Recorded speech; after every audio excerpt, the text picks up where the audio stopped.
Perpanjangan stimulus listrik yang dilakukan PT PLN Persero ini untuk meringankan beban masyarakat di masa pemberlakuan pembatasan kegiatan masyarakat atau PPKM.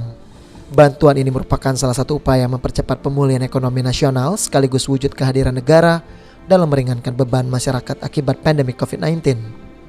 Para pelanggan PLN pun merasa sangat terbantu dengan adanya pemberian stimulus listrik ini, apalagi untuk pelanggan rumah tangga 450 VA hingga 900 VA, bersubsidi bisnis juga industri termasuk UMKM. Para pelanggan juga berterima kasih atas perhatian pemerintah yang telah memberikan stimulus listrik melalui PLN.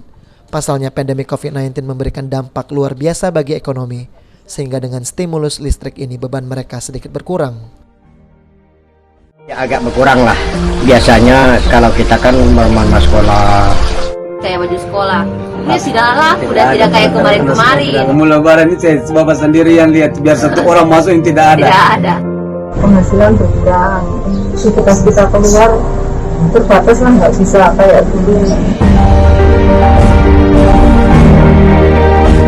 Bikin gambus, gendang, gitar itu membutuhkan listrik, itu biayanya besar. Jadi adanya subsidi, alhamdulillah lah. Syukur alhamdulillah. Dengan keadaan pandemi seperti ini itu sangat membantu.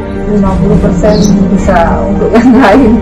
UMKM ini kita membutuhkan bantuan juga dari pemerintah atau PLN. Stimulus listrik ini sangat membantu meringankan beban kehidupan.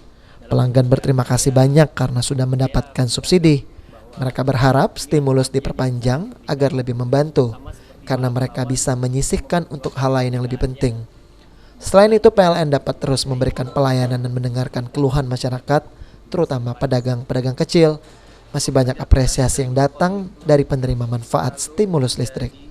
PLN pun terus menjalankan keputusan pemerintah untuk memberikan stimulus keringanan pembayaran pembelian listrik sebagai bentuk perlindungan sosial kepada masyarakat Indonesia selama masa pandemi COVID-19. Suzan Oktaria, PAL TV.